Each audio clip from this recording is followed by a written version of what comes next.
ladies and gentlemen. Welcome back. If you are just joining us, we just saw SK take their first victory in the group stages in quite a dominant fashion over Avangard. Yeah, obviously the scoreline being 16-10, so maybe you wouldn't be expecting, the most dominant performance. It's not like a 16-4 or a 16-5.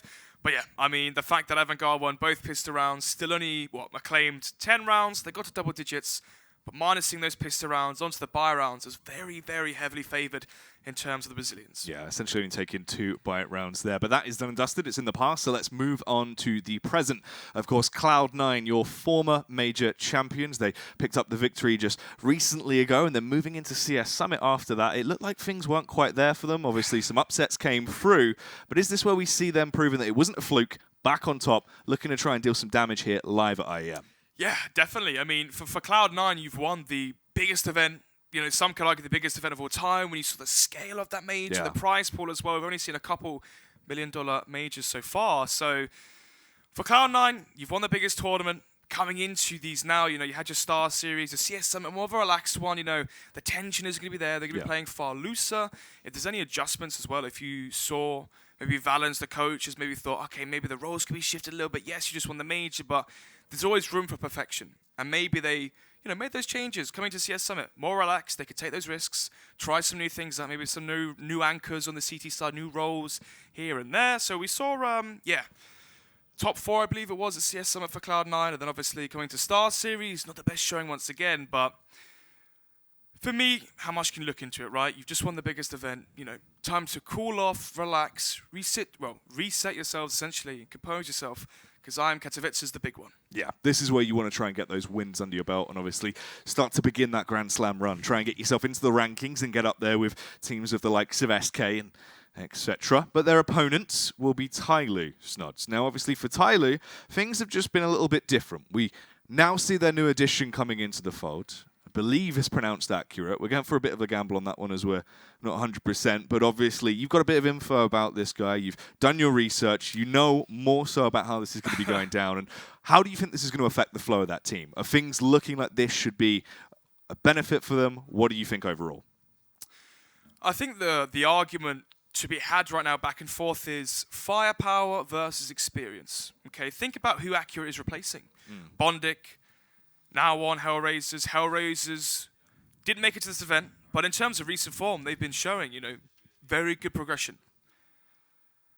When you look at the 2 players on paper, Accurate versus Bondic, you could argue Accurate having more firepower, being that high sense player, also plays a completely different role to Bondic. Bondic, more of that supportive player, very good at facilitating the star players he now has in Woxic and Issa. Obviously, former back when he had Worlded or Simple, very good at setting those players up to have success and be in the limelight.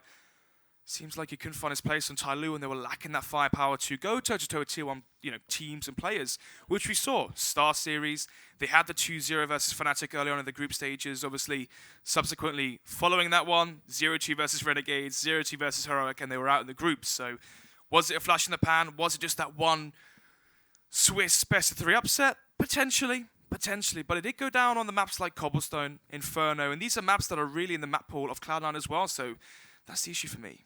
Talking about maps as well, let's get into it. Let's have a look where exactly this is going to be going down, where Warfare will be played out, as we do have the veto coming through. That first ban is going to be the Tyloo ban on Overpass. Understandable. Cloud9's CT side of this map, as of late, has been near impenetrable. Definitely something you don't want to be going near and steering away from that one. Interested to see what Cloud9 ban as well. Do they go for the Cobblestone ban or bans such as Inferno?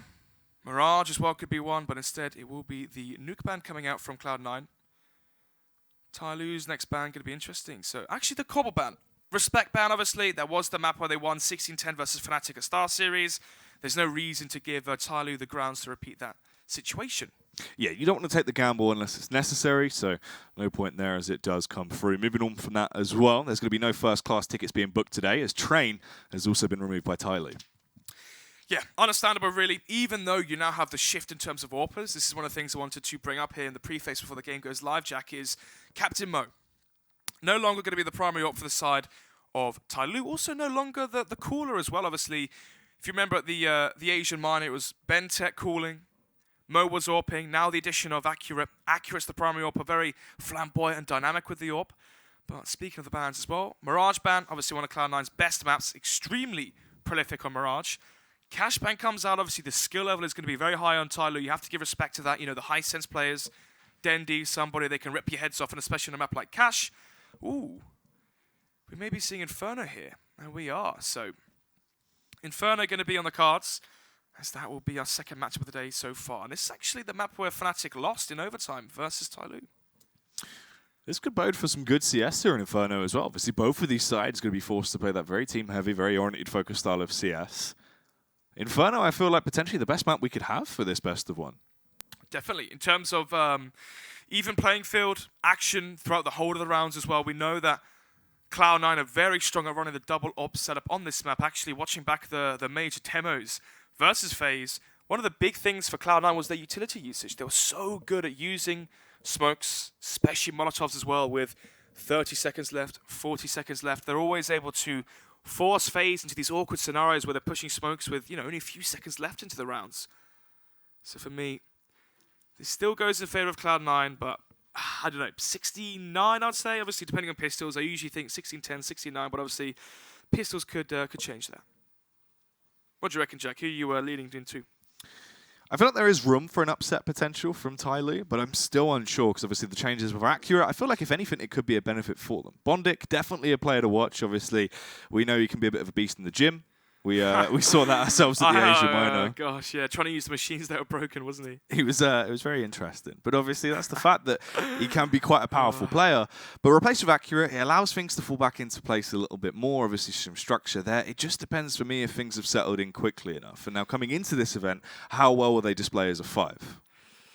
Yeah, I mean, speaking of accurate as well, thinking of his opposition he's up against on Cloud9, Skadoodle. Not known for being that aggressive AWPer, more passive and facilitates the star players such as Stewie, Tarek, and you name it. Speaking of Stewie, you know, if there is aggression from the AWP on Cloud9, usually it's in Stewie's hands. On the CT side, if they run a double op setup, Stewie's the AWPer that gets aggressive, and Skadoodle's more of that passive AWPer. Train, for example, he'll AWP towards Ali, and Stu will go towards Sandwich, towards Blue Train, playing close and getting those aggressive angles. So if you are accurate, not, you know, figuratively, as the player. Literally, literally, yeah. If you are the player accurate for Tyloo, and you are aggressive AWPer, you're playing versus more of a passive style one. So on your T sides, it could be a game of chess.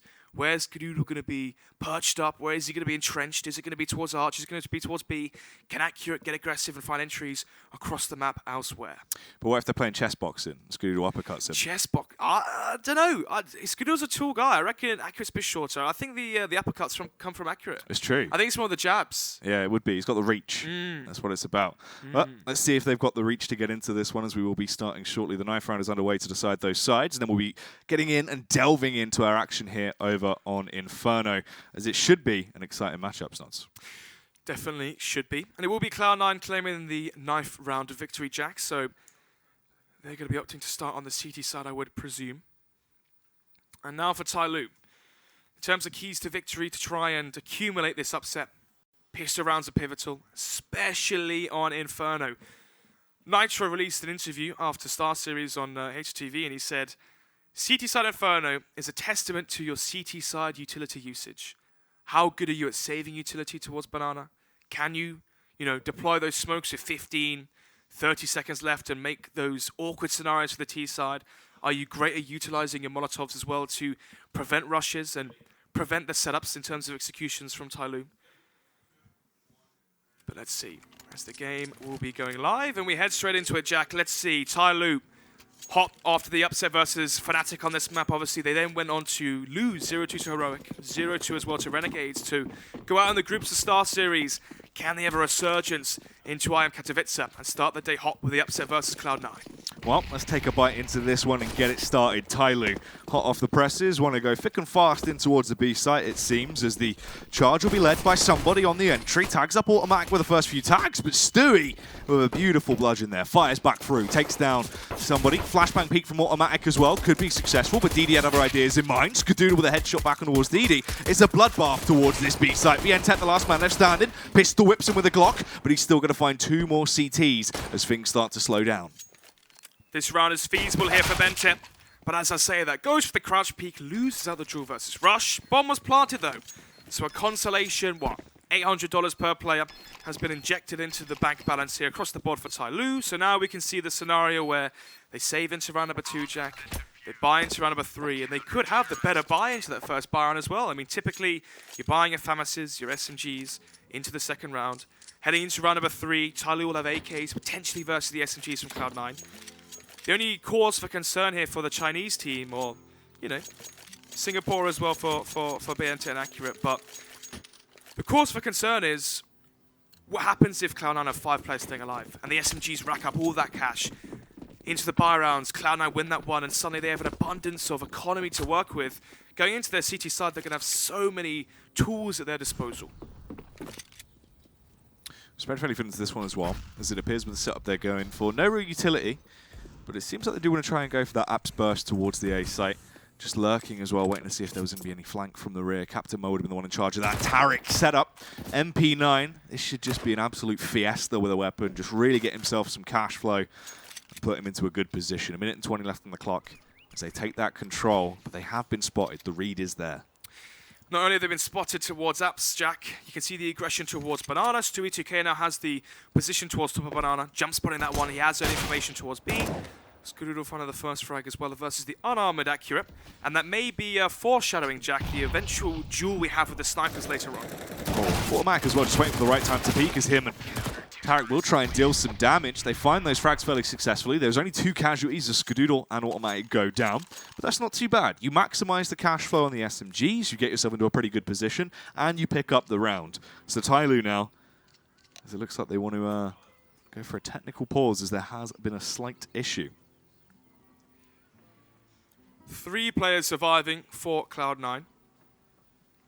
So they can obviously hold on to the weapons that saved, because Skadoodle and Automatic going to be forced to reimburse themselves.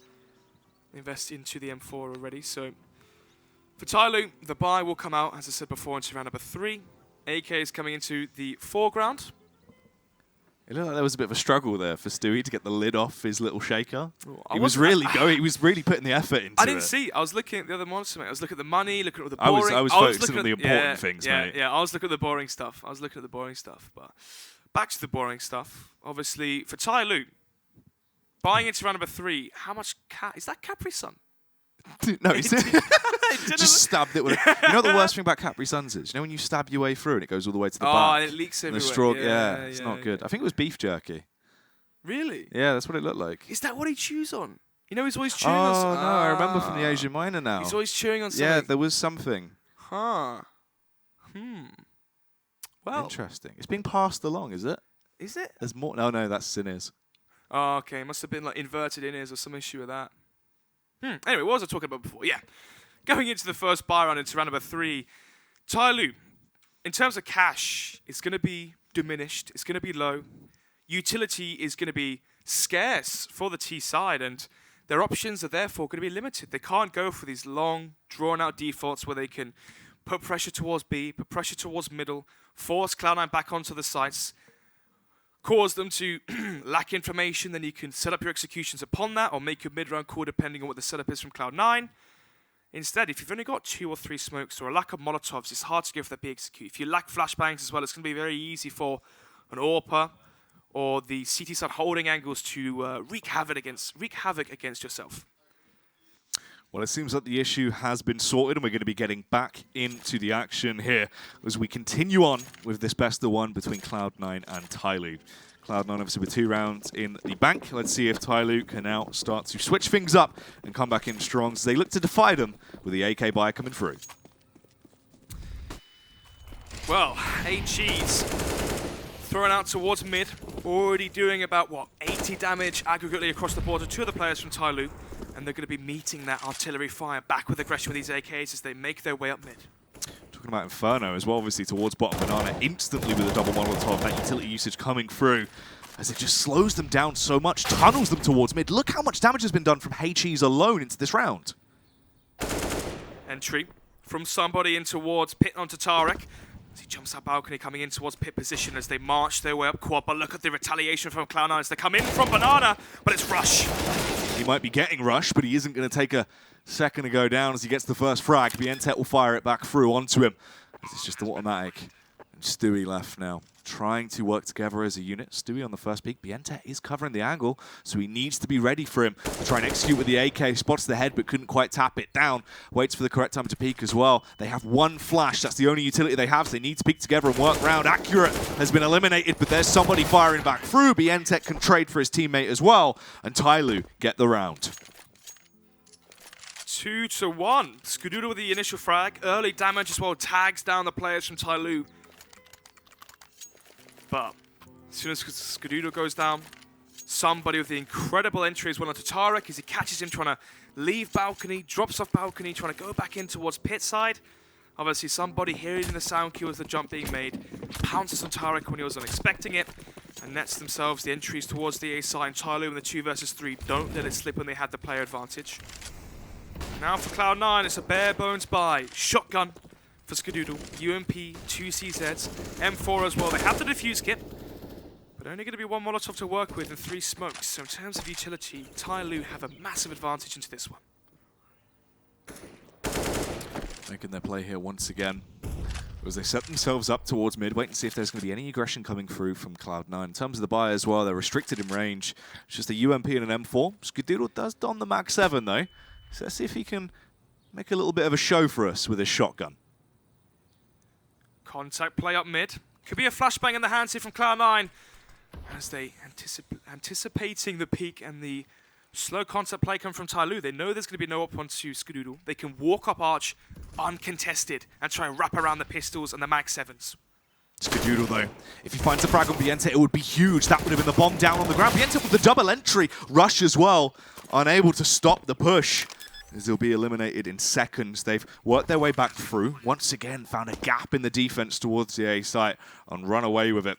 Automatic just playing on the close angle outside of Arch here, seeing if there's going to be any potential hunting going on for the side of Tyloo, and he can take them down. But right now, they're playing it smart and just staying in their positions, waiting for this round.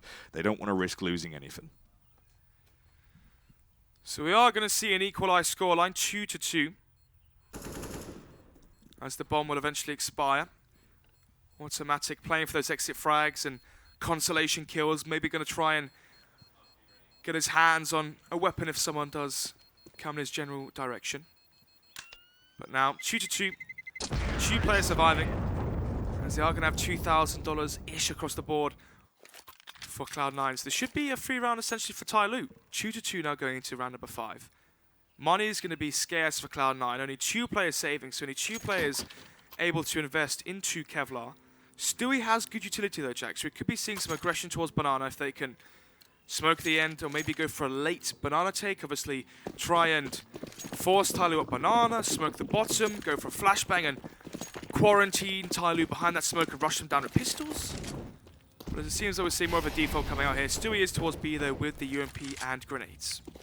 Stewie just going for the jump spot as well. Double molly gone through. That's the smart nade from Stewie. This is what I wanted to see, these consistent nades. They're dealing so much damage at the start of every round on the Banana contact. So very well played from Stewie.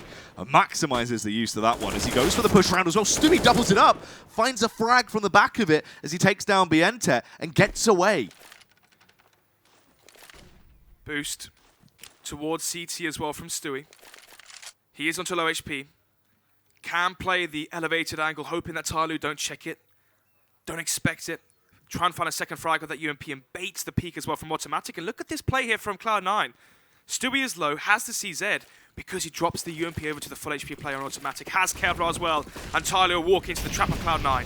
They push their way through, but they've got to fight through the fire and the flames. DD unable to deal double damage today as he goes down. Automatic swiftly and systematically eliminating them one by one as it just comes down to Accurate and somebody. They're being tagged up as well. Somebody only on 50 HP. They're going to have to commit to the bomb plant now as they try and force the fake, and it's a smart play. They draw them out, but it's only Accurate left. And Accurate, unfortunately, wasn't that. Well, Cloud9, or should I say Stewie and Automatic towards that B bomb site. Initially, Stewie jump spotting towards Banana, spots 3 heads from Tyloo, chucks out the HE, connects so much damage. Well, this is the thing. The HE towards Banana is such a critical piece of equipment because the amount of damage it can do. Displayed very well there from the fact that everyone was tagged up. You've hit 3 players with it and gotten them into a critical position in terms of their health. Yeah, and then flash peeks Banana, gets the first frag, he's low HP, swaps the UMP over to Automatic. He can then play the elevated angle booster towards CT, And if they go 1-for-1, Jack, it's a 5 versus 2 essentially, like exactly what we saw. Great play from Cloud9 as they show us why they are the current major champions. This time trying to connect the same damage again, but doesn't really do as much as last time, but still, the thought is there. Yeah, obviously still tagging him up, going for the same effect overall, but just the execution didn't work as well as he wanted it to. You've got 3 rifles coming through.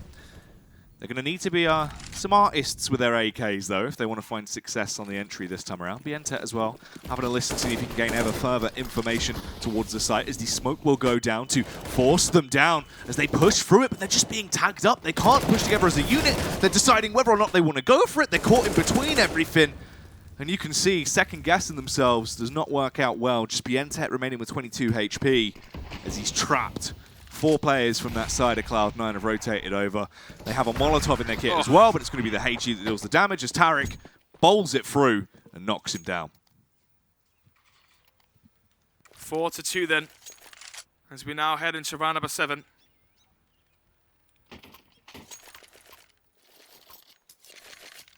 And the money isn't looking good for Tyloo. $2,000 across the board, aggregately here for Tyloo. So it should be the save coming out. You can see, you know, some light investments in terms of upgraded pistols. CZ there just for DD. Captain Mo with the Deagle. Actually, we've seen a lot of highlight players from Captain Mo with that Deagle. And now being the secondary AWP, he can actually, you know, invest into those Deagles and CZs on these sorts of buys. That is true. It'll be interesting to see if we see any of that come through. But right now his teammates are slowly just being executed here as the push comes in. It's the crunch from Cloud9 playing with confidence, and confidence pays off. Everyone will crumble. And that is a flawless round for C9 as well. They get through it scot-free. But back into the bar rounds here, Jack, and where things get interesting. No AWP again for Accurate, I believe. Yep, 5 AKs again. Utility as well is decent. They have 4 smokes to work with, 1 Molotov as well. So if they were to go for the B execution, they can Molotov towards first or second oranges, or maybe towards the back boxes or towards dark as well, if they wanted to. So there is, you know, the potential for an execution. Skadoodle getting aggressive here, uncharacteristic potentially, but that could be a sign of the oozing confidence from Cloud9.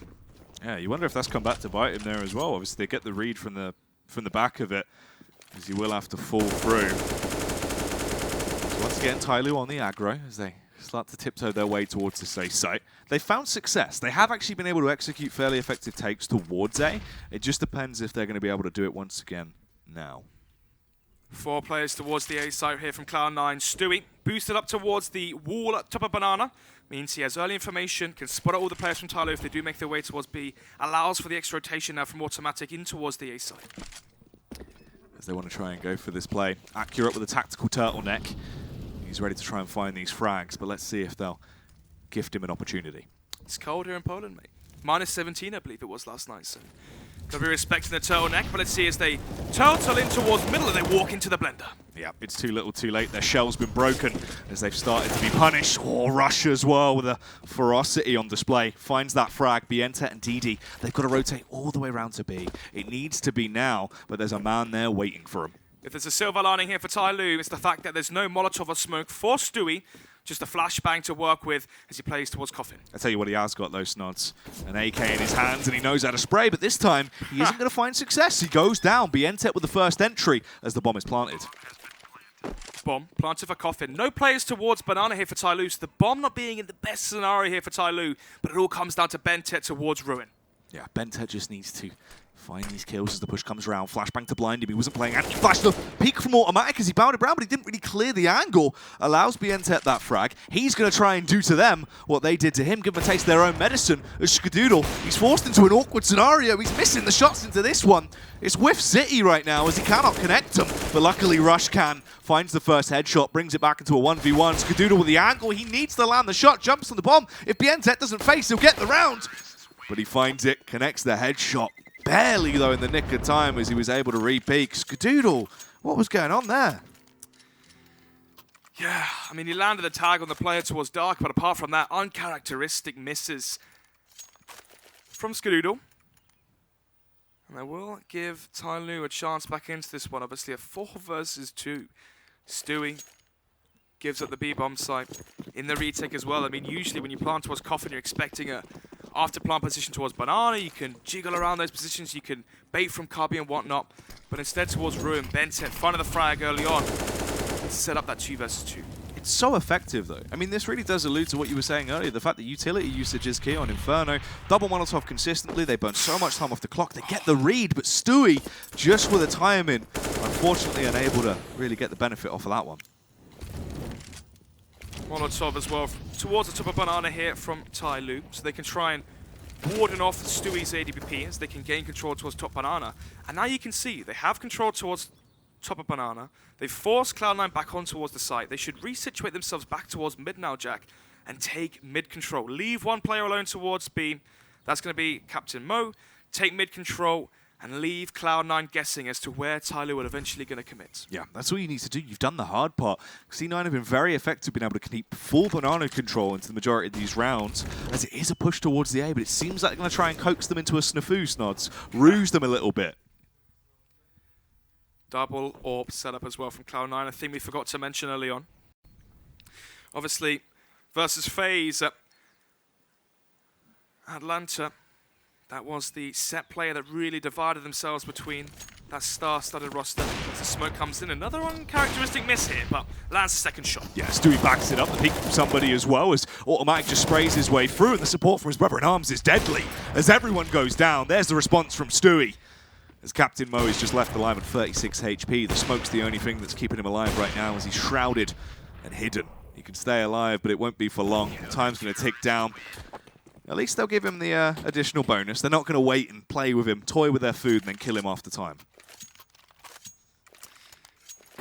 Frustration now for Tyloo when you think about this, Jack. You've now just seen the double AWP setup from Cloud9, so right now you want to be calling, okay, the AWPing B, let's potentially smoke the top of Banana, or deny Banana control from Cloud9, take mid control, take Banana control safely with utility, execute upon the B bomb site, and use utility to counter the AWP from Stewie. The problem is you have no cash left. Tyloo have been reset back onto $1,500 each, as the money is now scarce. The difference or the disparity between these two teams is only going to grow. This should be the 7th, maybe even 8th rounds here for Cloud9 if they can chain 2 more against the Pistons from Tyloo. The issue is as well, I was just going to say, Captain Mo really is the only potential they have. He's got the Deagle. He definitely can be deadly with it. He's shown in the past how many rounds he can open up just off his individual strength for the weapon. And he will get the first frag. Somebody as well going to move up, going to play the close angle. We'll see if there's going to be a late round push on the Ro8. If he can cash Automatic off guard, if he finds that free AWP, it'd be incredible. But obviously it's just going to be the gamble. The rest of his teammates setting up towards A. They have no utility, those Snods, so it's got to be dry. Automatic alone towards the B site with the AWP. Oh, lands the flick as well. 4 versus 4. 50 seconds left to work with here. The bomb still towards middle. Cloud9 going to be bringing in some cavalry, which is in Skadoodle. So both the AWPs actually going to be situated towards the B-bomb side, but actually Automatic switching out the AWP for the AK. A more effective weapon versus the Ecos and unarmored opponents.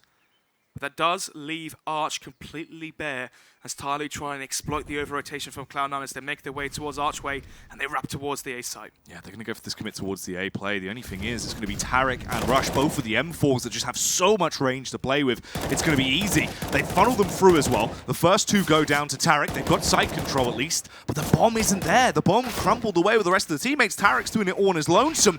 DD will fire through with the Glock, but it's only going to be 1 kill. Skadoodle will end his life. And that's another round for Cloud9. 7 now picked up. Gosh, for Tyloo now, this could be a pause. Do you buy into this one? Do you concede the 8th round already for the city side of Cloud9? Seems like they are going for the quasi. And a high chance we see Cloud9 already win the half essentially, even if all the rounds go in favor of Tyloo following the next one. It should be, you know, an 8-7 as a bare minimum for C9. CT side here has been strong. The AUG as well for Tarek, as they're toying with the food, as you said earlier. Ooh, they're charging straight in, though. They're going to try and hope for the best. Accurate with the CZ. Finally, he starts to kick off, as he will be able to get those double entries. As he roams his way through. The last 3 CTs have to rotate over. You've got a full stack on the site. They can keep it calm, keep it collective, and just try and hold their angles now as well. But there's tons of utility and free kits in play. All the players rotating in via CT as well, Jack, as the bomb ticks down. They have the defuse going to Rush, but the AWPs and the AUG are so awkward to use. Captain Mo wants to mow them down, but instead it's going to be DD to hit them as he's able to find those frags, and it's just Skadoodle remaining now in the 1 versus 4. It's got to be the save. He doesn't have time to go for this, but he's waiting to see if he can pick them off, pry a little bit more into their economy, and try and force them to run out of cash sooner rather than later. DD runs round, though. Skadoodle, another miss. Looking like he's struggling today. Not on form as we expect to be seeing. Yeah, but let's be real here, Jack. In terms of deathmatch and an hour-long warm-up, for example, in their heads, maybe they anticipate the fact that they are going to go through this matchup 100%. Maybe the motivation or the full motivation isn't there. As on paper, this is, rather heavily stacked in favor of the North American side, maybe 75-25. Anyway, round number 12. 7-4, 3-1 advantage now for Tyloo, as actually they don't concede that 8th round for the CT side of Cloud9. Or going to be gifted to Accurate as well for free, essentially, as he collects that off of the corpse from Skadoodle. Well, Apps control coming out now from Tyloo as they leave Banana, Bear. And we see the rotation as well from Automatic as they get a sort of inkling, as they expect fast play towards A, and they're not going to be wrong. Such an effective angle from Rush as well. All you've got to do is sit and wait. Essentially, you are just going to be able to find those frags every time. Just brutal towards Balcony. 4 players remain on Tyloo as well, Snods. 1 minute and 10 left on the clock. So they want to try and get themselves a 5th round. Cloud9 currently leading with 7 as this round continues. 4 towards the A site, but as I say, that actually Automatic going to be getting second thoughts as he goes back towards B.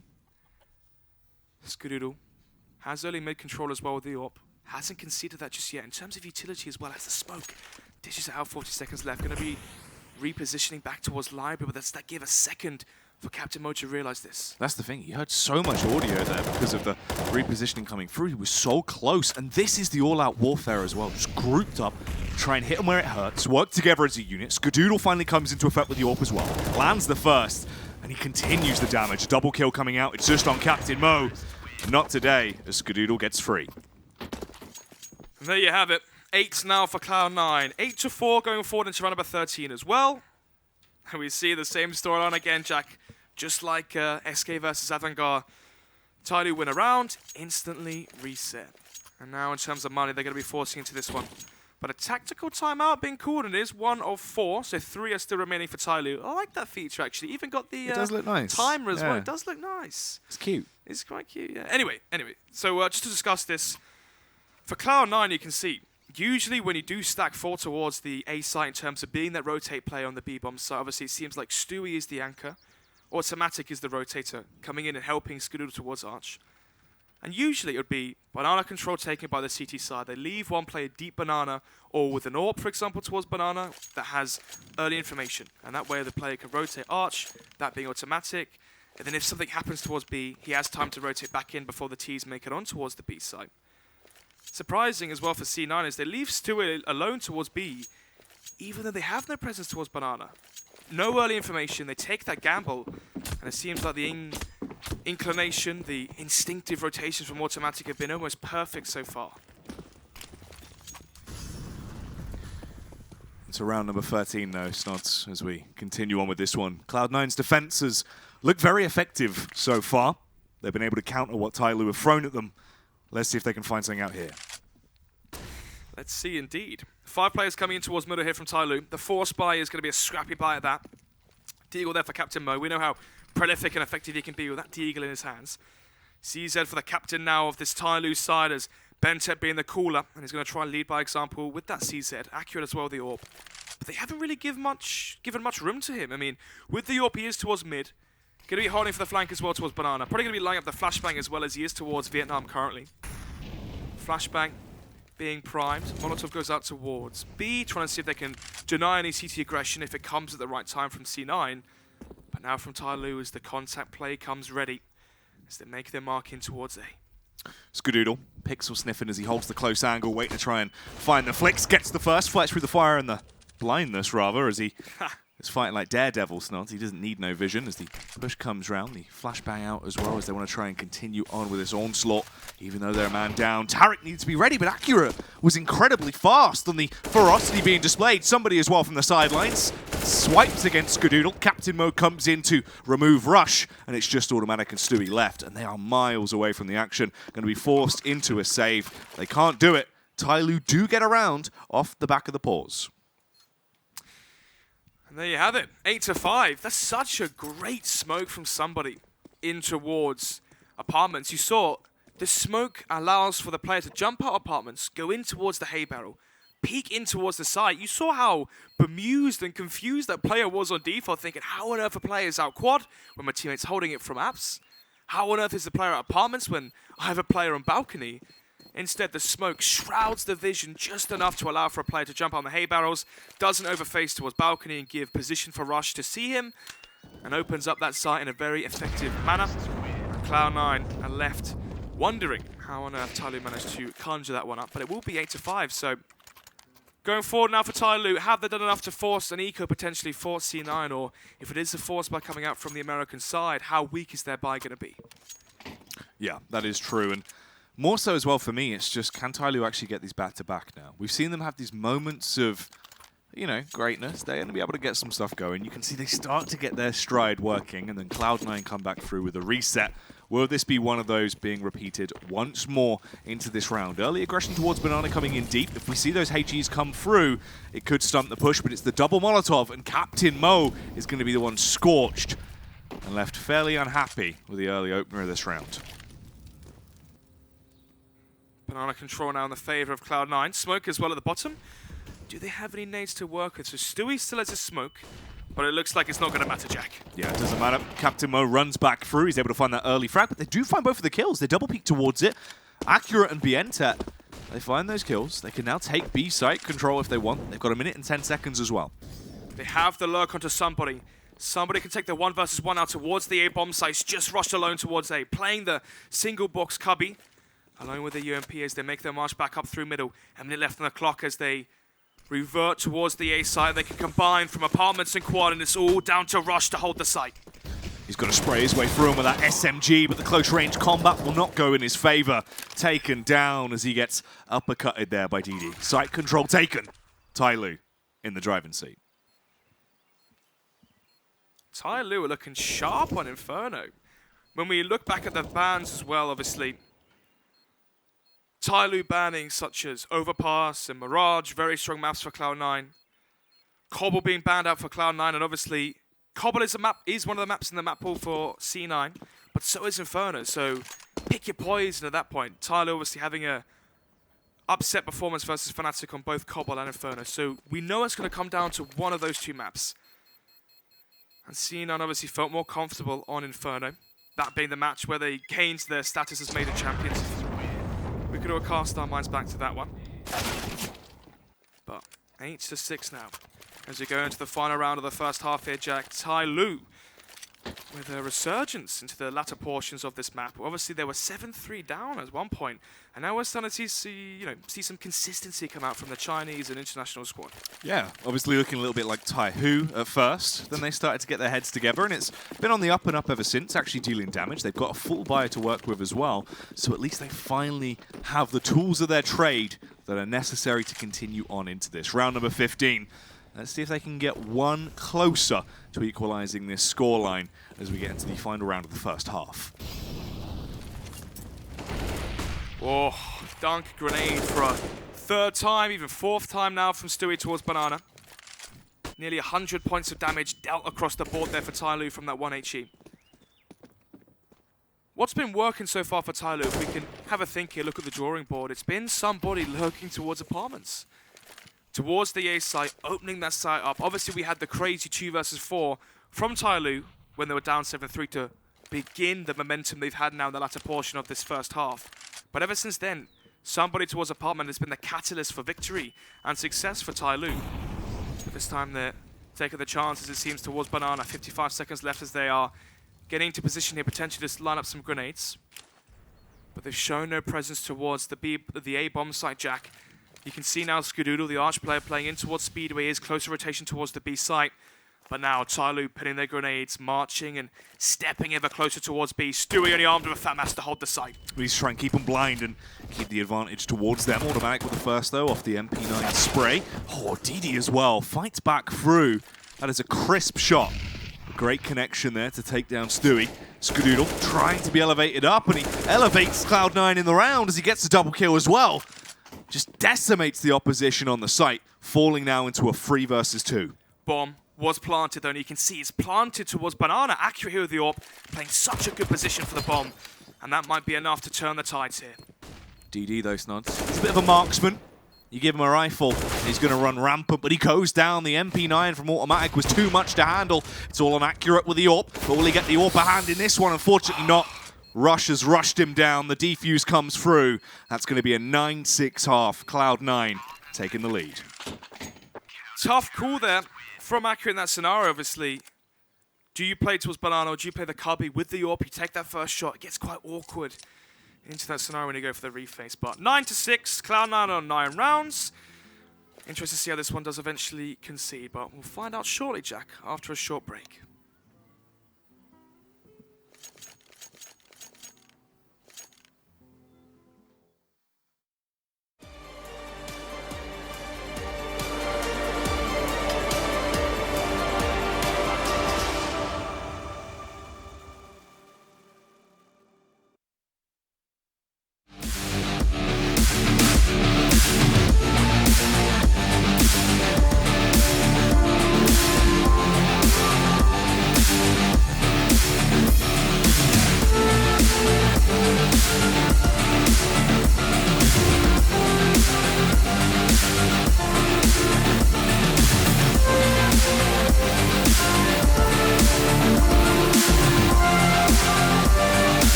Welcome back, everybody. If you're just joining us, it was a 9-6 half in favor of Cloud9. It looked very effective. I mean, nades for me were the key point overall from that. Stewie was just dunking on people consistently. Yeah, I mean, usually on Inferno as well, Jack, we're expecting the Molotovs to be the, highlight in terms of utility. Molotovs towards Banana, Molotovs towards mid or towards quad arch to deny the rushes. But instead, as you said before, the HE grenades definitely being worth a $300 investment. Yeah, Stewie was just a brick wall consistently towards Banana. But now, things will be switching up. We have Tyloo moving over to their CT side. Cloud9 now going to be grabbing themselves some AKs as well. But at first, we have to get through these pistol rounds. Let's get into it. Let's see if Cloud9 can continue this lead or if Tyloo will start to claw it back. Well, this pistol's going to be pivotal if Tyloo want a chance of bringing this one back to a 9-9 scoreline. And obviously, if it does become equalized, then suddenly these buy rounds have so much weight to them. But it will be the CZ investment here for Accurate. Actually, as the CZ smoke, usually we see the diffuse kit smoke by, but actually it's going to be Captain Mo with the double flashbang and smoke as well. Heavy stack towards the Alpha bomb site from Tyloo. As they're going to be anticipating a play towards A, but all it takes from Cloud9 is to spot out the stack essentially. But not if Tyloo can hide and hunker in towards this A site and not be seen and spotted and give away the stack towards A. Well, here comes the play, as they want to try and hit them fast and go large and in charge. But let's see if they can capitalize in the middle where it hurts. Captain Mo with the first, but Stewie fires back through. It's all on Mo to really mow them down.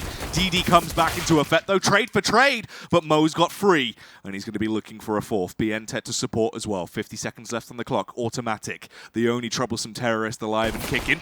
Finds the head of BNTet and lops it off in seconds. Upgrades to a USP as well. He's got range to work with, but he goes down. Captain Mo with 4 on the first round for Tyloo. We've got a game on our hands now, Jack. Pistols go 1 for 1.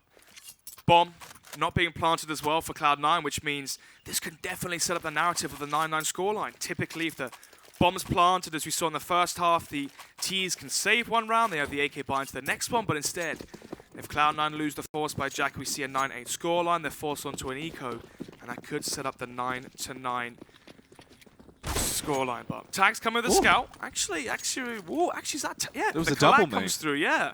So accurate there with the Kalat scout. We'll tag down 2 players to diminished health bars. So this is already going in favor here of Tyloo. Yeah, 2 Ts with 1 stone. DD as well, going to find 2 of his own as he fires through with the Famous. Now it's just automatic Stewie and Skadoodle left, but automatic and Stewie rather, so low. So they're not going to have much health. They're looking a bit green around the gills as they split up as well. 2 towards the A site, with Stewie making a play over at B. If you can try and force a Ro8 potentially to allow Cloud9 to at the very least get a bomb plant on the A site, that would be ideal. That would be ideal. Would you look at that from DD? As he will find one, but eventually gets traded out here as we go 4-2. And actually, Stewie low HP as well, has a scout to work with. But 2 players still towards the B bomb site here for Tyloo. Accurate with the scout, lands a tag as well, so both these players onto such low HP as they line up, and it's a second Kalat coming out from the new addition to Tyloo. 9-8. Another Falika going to be on the cards now for Cloud9 going into round number 18.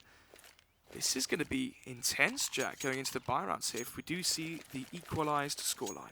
Yeah, obviously actually looking very effective there. Smart play across the board, now continuing on. This is going to be that equalized scoreline. They're going to keep the game competitive. Tyloo, on that CT side as well, it's going to lend into the fact that all of them can be deadly aimers. They're very effective at holding angles. They can work a lot like sentry guns. You push towards them, and they're just going to spray you down, Snobs. But here comes the aggression, active push from DD. He gets left on the worst side of the fence, though, as he does take a heavy hit. But Accurate finds a frag once more with a scout as he takes down Stewie. Oh, somebody spotted out towards Vietnam. We'll actually find 2 frags there. BNTet chimes in, gets the extra 2 additional kills, finishes off the rest of Cloud9 as we go to the 9-9 scoreline as we head into round number 19 as well. Buys for both teams, and how is the Tyloo one going to shape up to look? Obviously, we saw a plethora of submachine guns and SMGs for Tyloo in the former round, and are they going to swap out the SMGs for more firepower? Or are they going to keep the confidence and stick on to those SMGs as they... Oh no, they have actually swapped out the MP9, so BNTet disregards that, fully invests into the M4. They will actually be keeping the UMP there for somebody. Diffuse kits across the board for Tyloo. Good utility as well, but will they be able to use it to the same effectiveness as we saw from C9? Well, the utility already working out quite well for them to slow down the push. You've got the double Molotov as well to burn off those initial few seconds into the round. This is smart. You can see they're actually reading it correctly. Obviously, you get bottom gun under control with that utility. You then draw back off the other players because you know you can now hold it effectively as they will start to reposition and further bolster up towards the A site and put pressure on the Ts if they do push in. It's going to be hard to topple that defense now with 4 members there. Look at what Cloud9 are doing as well on the default. Passive play towards Banana. They let Tyloo waste their utility at the start of the round, and now they can take control of middle with a minute left on the clock, and they can go back towards Banana Jack when there's 40 seconds left, knowing that there's not going to be an abundance of grenades to hold them back if they do decide to commit towards the B-bomb site. They have Stewie 2K holding towards T-spawn, and here we have it. They have mid control, and they can go back towards B if they want to, but instead you can see they line up the smokes. Smoke lands towards mini pit, but there's 4 players at the defense here for Tyloo. As the smokes come out, 30 seconds left and the options are dwindling out for Cloud9. They have to commit towards A. Well, 4 heads are going to be better than 3. Well, let's see if Tyloo will actually be able to connect their shots as this push gets ready. Working through their smoke, bobbing and weaving as they slowly and stealthily make their push round towards Arch side. Bientet is going to be the one to get the read on them. Here's the pitter-patter of their footsteps. They sprint round. He's going to just tiptoe out as well. Bientet could be the difference maker if he gets vision on them. There's a double kill. Doesn't know the read in the third, though, so Stewie is able to fire back through. As Automatic will get that kill. The bomb plant will go down as well now. It's obviously just left on Accurate. There's the smoke. Accurate going to have to try and work his way back into the site. It's just him remaining. He bounds in, but the acrobatic skills aren't going to work out for him. Automatic, he just completely defiles and finds both of those rounds, gets the kills coming through. 20 frags to his name. You can see why. Hot off the presses there as he just sprays with the AK and leaves him decimated. Well, for a second there, I was worried for Cloud9. Not only did they have 4 players towards the A site, Cloud9 showing no presence towards Banana, which meant they could leave Accurate alone towards B, have the addition of Bentet towards the A site. You saw the difference he made as well, able to shift through the smoke, have the drop on 2 other players. Didn't expect a third, though. And into the 2 versus 2. Then into the 2 versus 1 as Bentet was caught off guard by the 3rd player. We saw the AWP in a 1 versus 2. Not the scenario you really do favor that weapon in. As the tag pause comes out from Cloud9, as they understand the importance of this one. This game at the moment, Jack, is on a knife's edge for both teams. Cloud9 win this round. They force Tyloo onto Eco. They go 11-9 up. They force the Eco round, as I said just before. 12-9. You have a 3-round advantage, and you have grasp on this matchup in your favor. Conversely, on the flip side for Tyloo, look at the money for Cloud9. They've just won their first round in the second half. You can go for the harsh full reset if you win this one. Get to 10-10, force out a weak force buy from Cloud9, 11-10, then an Eco, 12-10 could be the scoreline here for the Chinese and international squad of Tyloo. As this game, as I said before, could be anyone's game, as this round makes such a big difference for the remainder of this best of 1. Well, Stewie, going to be seeing if he can catch a whiff of anyone as he sniffs about towards the B site, gets the first as the peek comes through from Stumbody as he takes him down. Smokes as well now. Tarek fast on the roam, but Bientet will peek through.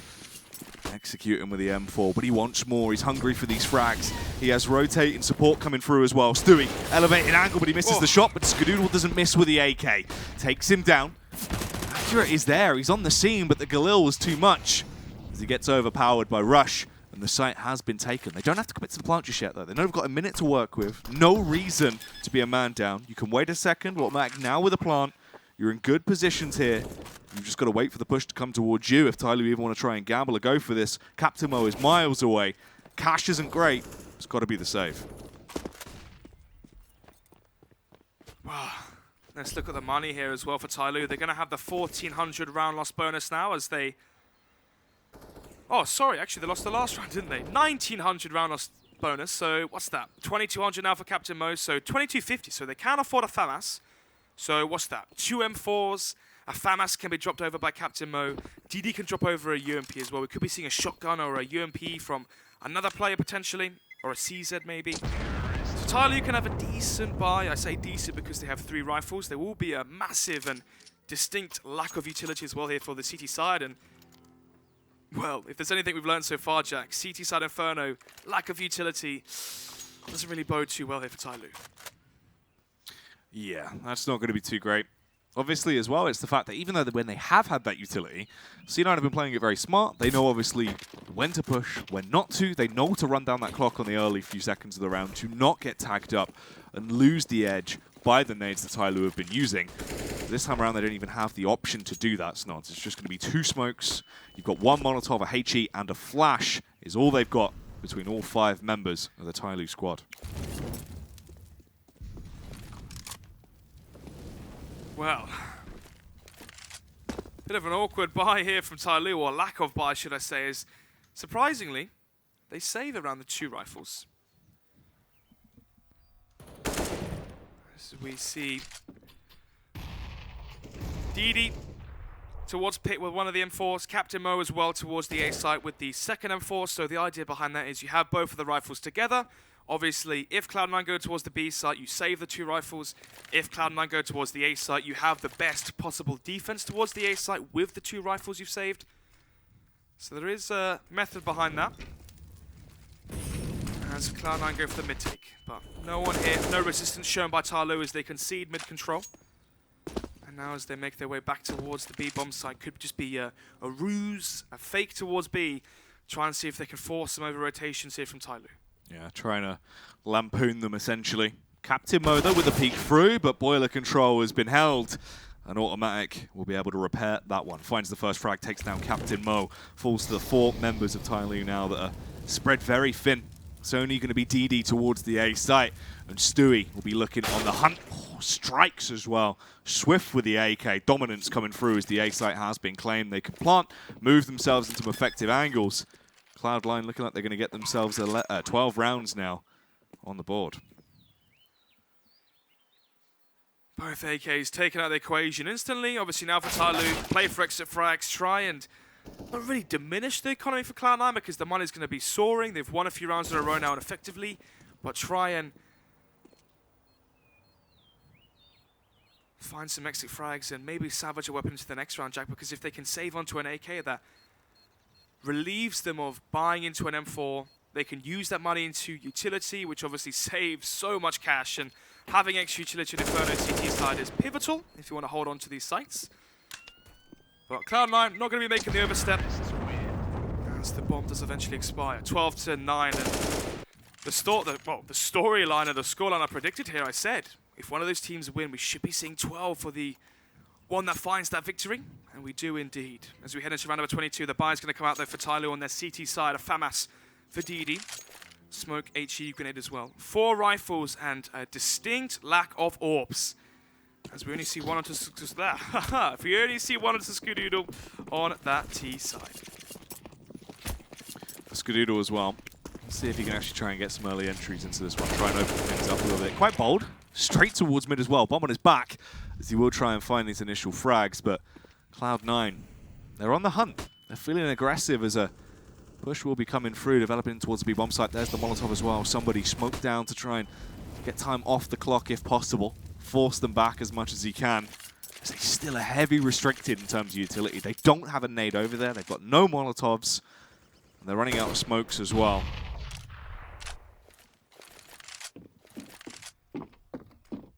Default here for Cloud9. Leaving just Stewie alone towards the B-bomb site, hoping that someone from Tyloo gets a bit aggressive for some information, potentially oversteps and overfaces and gives away the advantage.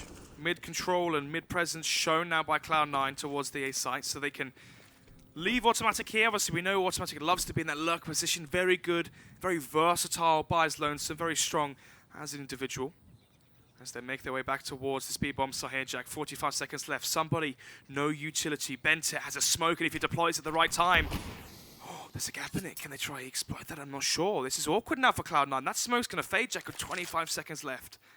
And it leaves so much to be unanswered as that smoke doesn't deter Cloud9 as they pin their grenades and they get ready for the fake, it seems. Yeah, going to try and double bluff them here, obviously convince them it will be the full commit towards the B site, but in reality, they're going to strike against A and see if they can capitalize on this potential confusion on Cloud9. Pre-fire their angles, but that just gives Captain Mo an opportunity to strike DD on the site as well, with the FAMAS goes big in the round as he gets a double kill.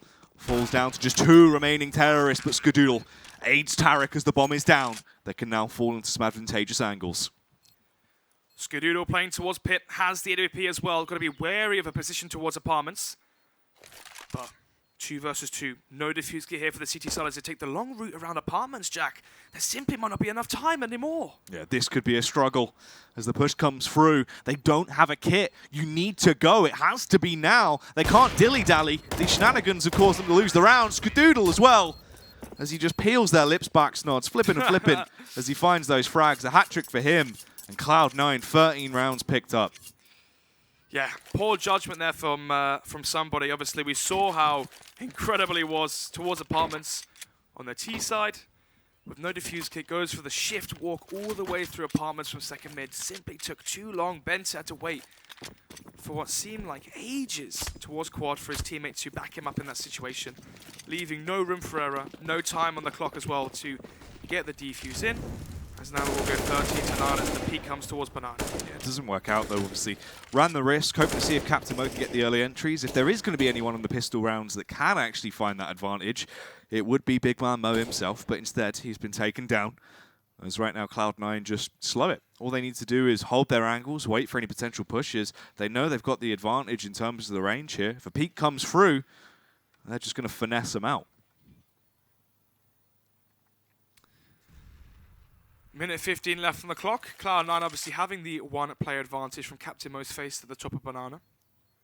Two players playing a contact play. I imagine as soon as somebody shoots, the refrag should come in from his teammate. CZ's looking good. They do find these first few frags. Need to continue on as well. Bienta already finding one kill. Forced to push because the Molotov going down. Skadoodle strikes. B site is completely open. There's a welcome mat there, but they don't know. Great aggression here from DD. Has the cross if Cloud9 try to come back towards the A site as he is towards second mid, but instead they leave this B bomb site completely bare, anticipating the reformation back towards A essentially from Cloud9, but instead they go towards the B site. Smoke comes out towards CT, 30 seconds left, and there you have it. Just accurate left in the 1 versus 3. Actually, doesn't go down just yet, but the bomb is planted. The reface should come in soon. They know exactly where he is. Accurate. He needs to try and get something out of this one as he's pushing through. Firing off pop shots with a P250, but he's going to be peaked from both angles. The 3-2-1 face. Skadoodle with a CZ as well. Just an easy spam into him. And they leave him lifeless on the ground. Into round number 24 now. Still 9 rounds for Tyloo. Cloud9 with 14. One away from guaranteeing them at the very least a safety net of overtime and forcing Tyloo in a situation where it has to be flawless from that point out. But this is probably the best buy we've seen on Tyloo in some time. Yeah, let's break it down as well. Orb onto accurate, something we haven't really been seeing so far on the CT side. I believe they had it once in the first buy round when it was in the awkward 1 versus 2, but then again, as the scenario you want with the Orb, they will be sending 3 players towards Banana at the beginning, but it seems like Cloud9 expect that. Flash comes in towards mid, DD finds 1 in a second as well. No trade frag found on a 5 versus 3. DD with 2, once more the headshot comes through as well, as he's really going to cause a ruckus into this round. Somebody from the rear trying to take him down, might tag him up, but he couldn't finish him off. They are going to be low and trapped, quaking in their boots. Tyloo as well, so much map control. They've swarmed around, and because of the deep push coming out here towards bottom Banana, Cloud9 are going to be gasping for air. Some breathing room needs to be achieved. Stewie wants to be the one to get it. Will he be able to out-orb accurate? Not into this round. It's only Skadoodle left. A minute on the clock, but he's the only T alive. There you have it. Accurate going to be landing that shot as well onto Skadoodle. 10-14 then for Tyloo, or should I say 10 for Tyloo and 14 now for C9, of course. Interesting, the play made sense. I'm trying to work out in my head as well, Jack, what the reasoning was, why Cloud9 knew there was 3 towards B. Was it the fact that they saw 2 Molotovs and a smoke at the same time? Was it because they heard the orb shoot through the smoke as they heard, or saw, should I say, 2 Molotovs being dished out by Tyloo? Because they had a good read, they expected 2 towards the A side. They tried to pounce on the A side while it was supple, while it was weaker than usual. But of course, DD playing towards Arch, filling in for the position of 4 accurate. With the M4, no tread frag was found, but let's see if Cloud9 can have a resurgence and trace some of these kills. Orb doesn't connect the shot just yet as he is forced to fall just a little bit further back here. But minute 25 seconds left on the clock, and Banana control now going to be in favor of Cloud9. Stewie wants to try and see if he can crush the defense towards the site. Early pre-fire to make his presence known. See if he can try and luck out there as the angle is being held. It's a bit cheeky from Accurate as well. He's risking it all for the gamble if they do push round. He needs to land that initial frag. Stewie been left behind as well to hold for the flank. The rest of the teammates going to converge towards A and get ready to go for the true play. Oh, contact face, and the flick is landed. 5 versus 4 here, smoke. And the Molotov coming towards under balcony as well, but instead Tyloo are forced back onto the default portion of the map. Off angle from Bienta though, finds 1. Bienta, he still needs more into the round. He wants to try and go massive, but he isn't allowed to. Skadoodle shuts him down, finds the frag with the AWP. the push coming around as well. Rush, he's going to be the catalyst to actually open up the play. They're going to focus towards in. If they tunnel vision in, the trades will come round. They can be hit from both sides. They're restricted as well. They're trapped towards close pit. Rush is the linchpin here, Snods. Smoke comes up. Ooh, failed actually, so they won't be denying vision. Instead, the player's pick can see exactly where Rush is. Still alive though, but onto low HP. Barely stays alive there, 7 HP. His teammates have fallen as well. The headshots come out from DD. Now they can aggress towards the bomb site. Unfortunately, it's just after the plant, but it's still around and in glorious fashion as well. BNTech is the only casualty, so the rebuys aren't going to be too bad. Debating if they want to go for an AWP here as well, and they will grab it. Yeah, at least the bomb was planted as well for Cloud9, so an injection of cash across the board, $800 per player. But I believe we have a pause coming in as well, and it is going to be from Cloud9, so that's the second pause for themselves so far. As it seems that they are starting to be a bit tested here. As Tyloo are finding their form, finding their footing into this matchup. Even into the last run as well, Accurate able to find the first frag towards B. Takes the frag onto onto Stewie.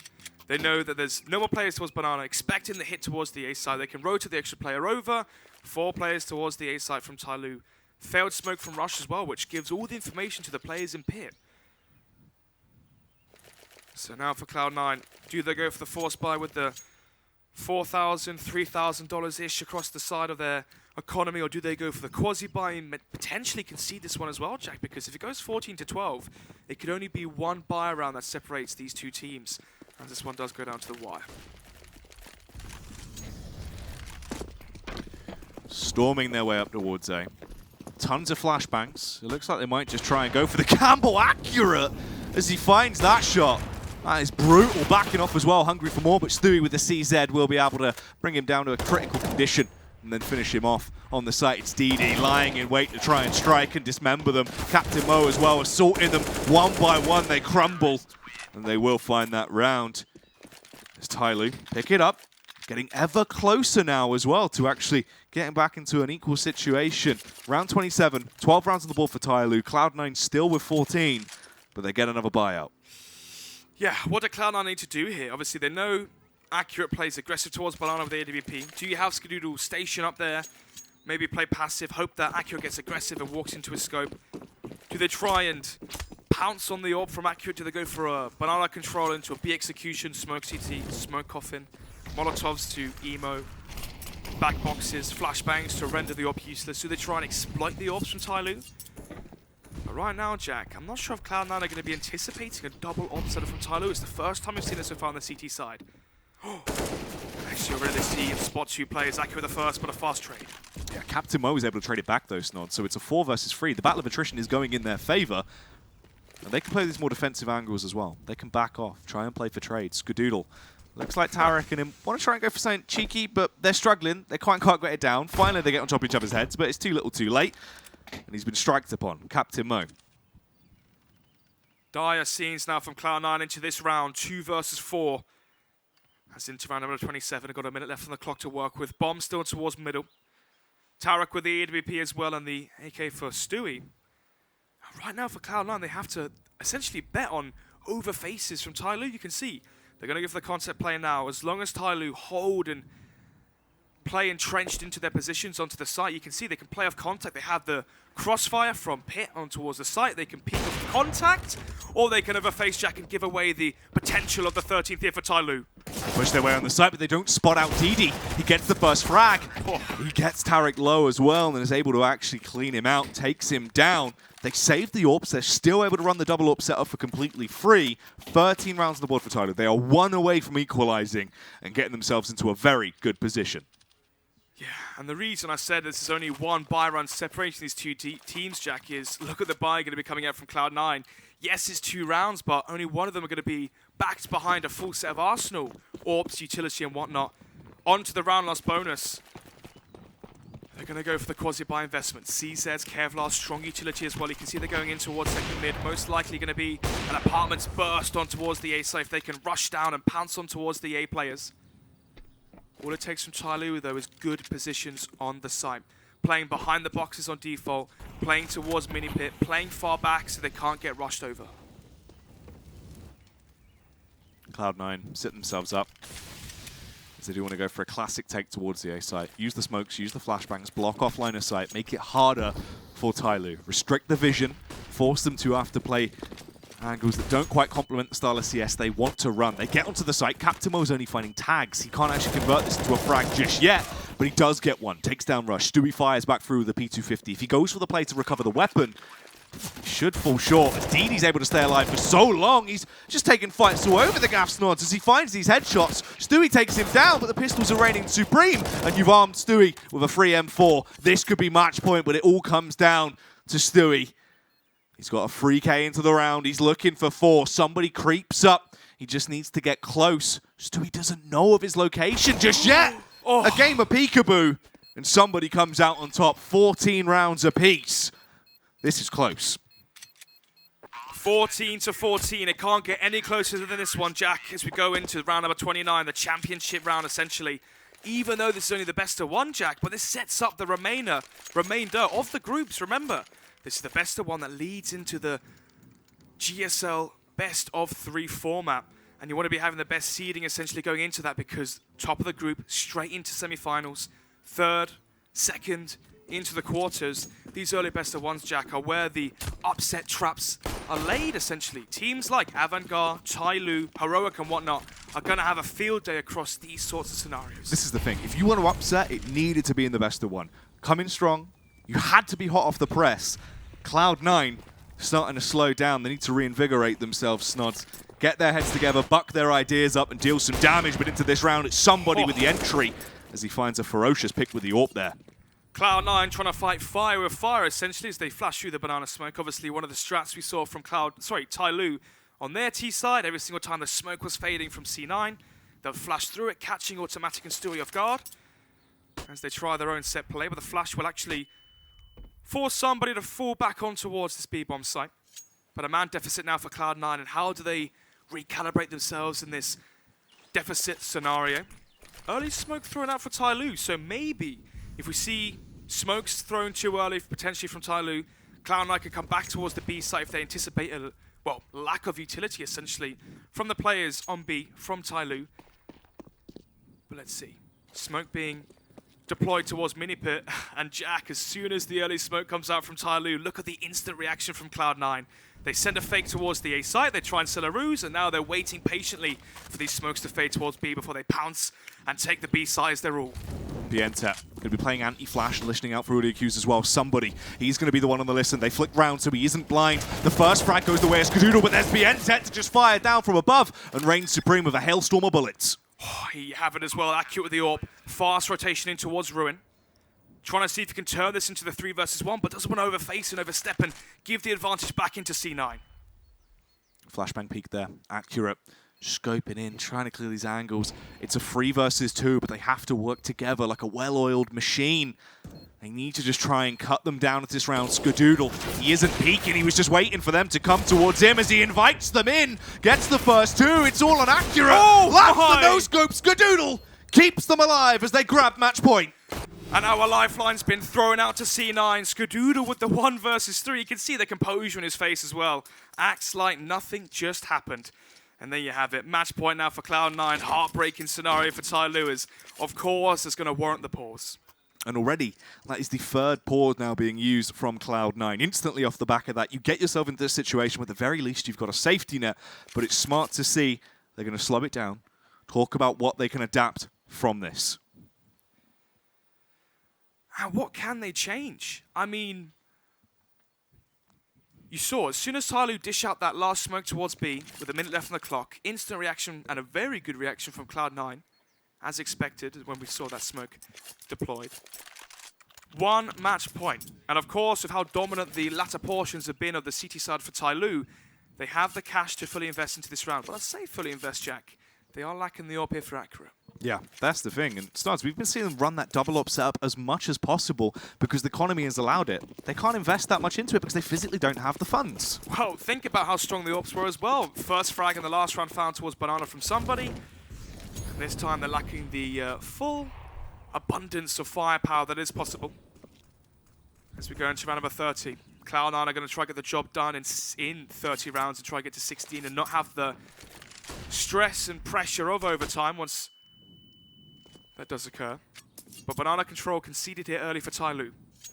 As we see a standard CT side setup here from the Chinese and international squad. 2 towards A, 3 towards B. Vice versa, sorry, 3 towards A, 2 towards B. Lack of banana control from Tyloo, and where is the rest of the aggression? They're going to be lacking early information. They've given up mid control as well from Acura.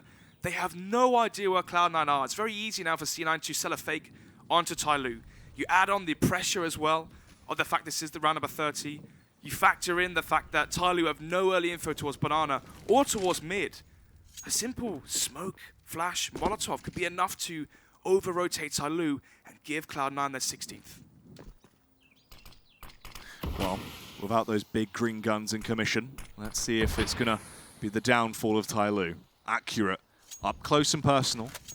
Does it seem like he wanted to gamble to try and go for the play? Actually backs off. They would have heard that push as well, and you can see them as they try and develop into this. He falls short, didn't find the frag on automatic. This could be where things go wrong, but not if Captain Mo has something to say about it as he finds the first 2 frags, responds against this T-side push, and wants to keep them at bay. 20 seconds on the clock, Snods. It's now or never. Stewie with the HE, nades in towards Pit, blows Captain Mo out the server. DD fires back through with the M4, but he's not allowed to get any more. Somebody, he's in the rear. If he denies the plant, it could be the round. The timing's going to be awful.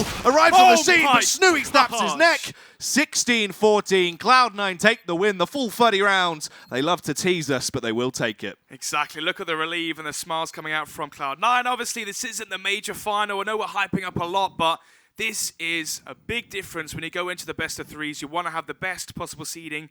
You don't want to be going straight into the lower bracket. You want to have the straight finish into top 4 and try and get the first place in your group. Well, that's the thing. This is the reason why it was more so important, is because this was the best of 1 that decides a lot of important factors. It's also the fact that in a best of 1, the upset potential is so easier. It gives you that edge. You are able to come in strong with upsets. Obviously, if this is the best of 3, it might have just been 1 map. Cloud9 could have brought it back.